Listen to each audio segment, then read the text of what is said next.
Tahun 2014, Dani dan Rina, dua sahabat karib, baru saja mendapatkan pekerjaan pertama mereka. Gaji mereka pas-pasan, cukup untuk hidup di Jakarta.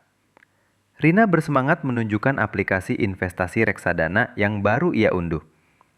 Lihat Dan, aku mau mulai investasi Rp500.000 sebulan. Sedikit demi sedikit, kata Rina riang. Dani tertawa sambil menyeruput kopi mahalnya. Investasi? Gajiku saja masih kecil, Rin. Uang Rp500.000 mending aku pakai buat nongkrong atau beli gadget baru. Kapan-kapan deh, kalau gajiku sudah 2 digit. Prinsip Dani sederhana. Nikmati uang hari ini, urusan masa depan bisa ditunda. 10 tahun berlalu. Gaji Dani sudah naik signifikan, tapi ia tidak pernah benar-benar mulai berinvestasi. Uangnya banyak mengendap di tabungan konvensional. Selalu merasa menunggu momen yang tepat. Ia sering berganti gadget dan selalu merasa uangnya cepat habis.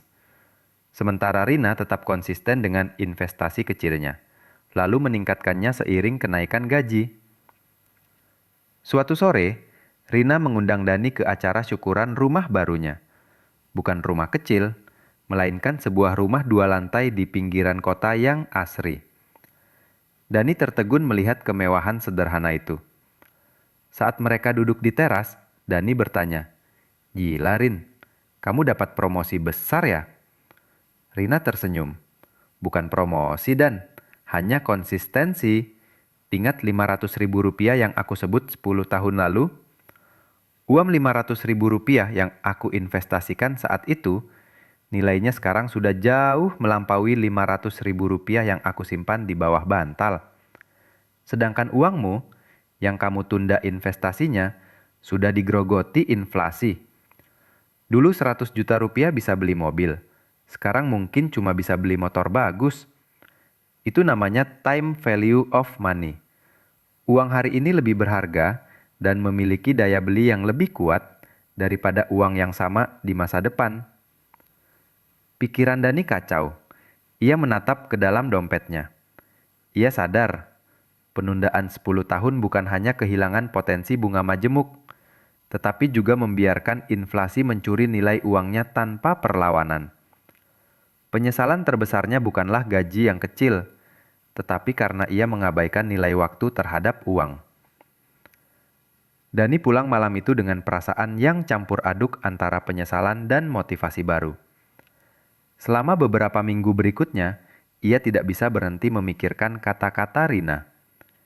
Ia mulai mempelajari grafik inflasi dan menyadari betapa parahnya penundaan yang ia lakukan.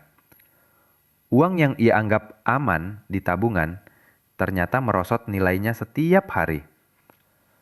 Akhirnya, Dani memutuskan untuk bertindak. Ia menghubungi Rina dan mengajaknya bertemu di sebuah kafe yang tenang. Bukan untuk minum kopi mahal, melainkan untuk bicara serius.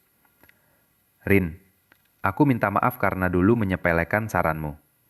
Kamu benar tentang time value of money." "Aku Dani," suaranya pelan.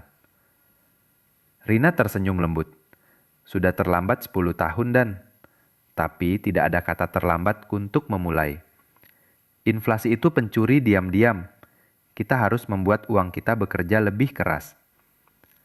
Dani mengangguk, mengeluarkan buku catatan. Ia siap membuat rencana finansial. Tidak lagi menunggu momen yang tepat, melainkan menciptakan momen itu sekarang juga. Rina membuka buku catatannya yang rapi. "Langkah pertama Dan, kita hitung dulu biaya hidupmu dan berapa target investasi bulananmu. Jangan melihat ke belakang lagi. Fokus ke depan." Mereka menghabiskan 2 jam membahas anggaran, alokasi dana darurat, dan profil risiko investasi. Dani terkejut saat Rina menunjukkan proyeksi sederhana. Jika ia mulai berinvestasi sekarang, meskipun terlambat, potensi hasil 10 tahun ke depan masih sangat signifikan, asalkan ia konsisten. Namun Rina mengingatkan, karena inflasi terus berjalan, investasi pertamanya harus lebih besar dari Rp500.000 yang ia tunda dulu untuk mengejar ketertinggalan daya beli. Beberapa hari kemudian, Dani membereskan sisa uangnya yang tidak terpakai, mengambil uang di rekening pribadinya, dan memindahkannya ke instrumen investasi pertamanya. Meskipun merasa cemas, ada rasa lega yang ia tidak rasakan selama 10 tahun.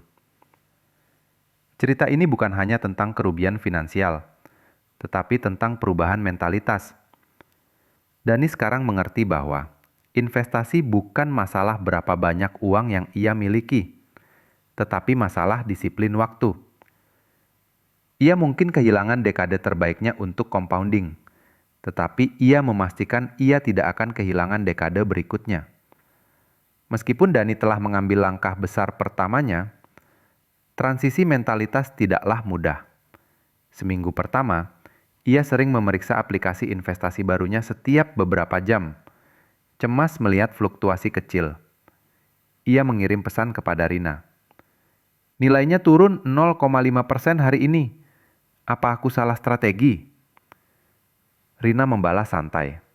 "Sabar Dan, investasi bukan lari sprint, tapi maraton. Fokus pada konsistensi, bukan fluktuasi harian." Dani menyadari, kini ia harus melawan sifat lamanya, mencari kepuasan instan. Namun, dukungan Rina membantunya menahan diri. Ia mulai membatasi pemeriksaan portofolio hanya seminggu sekali. Ia juga menerapkan disiplin keras. Setiap ada kenaikan gaji atau bonus, persentase yang jauh lebih besar dialokasikan langsung ke investasi sebelum ia sempat membelanjakannya. 3 tahun berlalu. Dani tidak mendapatkan promosi besar-besaran, tetapi disiplin investasinya memberinya rasa tenang yang belum pernah ia rasakan sebelumnya. Uang yang dulunya terbuang untuk gadget atau kopi mahal, kini bekerja untuknya. Meskipun ia belum mampu membeli rumah semewah Rina, ia mampu melunasi hutang mobilnya lebih cepat dan memiliki dana darurat yang solid. Suatu pagi, saat ia melihat grafik pertumbuhan portofolionya yang stabil, meskipun pertumbuhannya lambat, senyum puas muncul di wajahnya. Ia tidak lagi melihat dirinya sebagai korban gaji kecil, tetapi sebagai manajer keuangannya sendiri. Ia telah mengubah penyesalan 10 tahunnya menjadi pelajaran berharga untuk 10 tahun berikutnya. 5 tahun setelah memulai investasi, 15 tahun kemudian, Dani kini berusia akhir 30-an. Ia telah menjadi supervisor dan bertanggung jawab membimbing karyawan baru. Suatu sore, ia melihat seorang junior bernama Ardi sedang ragu-ragu di depan mesin kopi, membandingkan harga saham di ponselnya dengan keinginan untuk membeli sepatu baru. Deja vu menghantam Dani. Dani mendekat sambil tersenyum. "Ada dilema, Ardi?" Ardi menjelaskan bahwa ia bingung membagi gajinya yang pas-pasan antara kebutuhan hari ini dan investasi masa depan. Ardi mengulang persis kata-kata Dani 15 tahun lalu. "Gaji saya masih kecil, Pak. Mending saya pakai buat kebutuhan yang kelihatan hasilnya sekarang." Dani menghela napas lembut. Ia tidak marah, hanya merasa terhubung. Tetapi ia menceritakan penyesalan pribadinya. Bagaimana ia membiarkan inflasi mencuri daya beli uangnya selama 1 dekade penuh. Ia mengeluarkan 2 lembar kertas. Satu menunjukkan grafik pertumbuhan hipotetik jika ia memulai 15 tahun lalu, seperti Rina. Dan yang satu menunjukkan grafik pertumbuhannya yang ia mulai terlambat 10 tahun. Perbedaan kurva itu sangat mencolok. "Jangan ulangi kesalahanku, Ardi," kata Dani. "Uang Rp100.000 yang kamu investasikan hari ini, mungkin 10 tahun lagi bisa bernilai Rp250.000. Tapi Rp100.000 yang kamu simpan di dompet hari ini, 10 tahun lagi daya belinya mungkin hanya setara Rp50.000. Investasi itu bukan tentang seberapa besar uangnya, tetapi tentang seberapa cepat kamu membiarkannya bekerja." Ardi menatap grafik itu lama. Matanya mulai terbuka. Dani, sang penunda ulung masa lalu, kini telah menjadi duta time value of money. Ia tahu, meskipun ia kehilangan dekade emas, ia telah menyelamatkan dekade Ardi.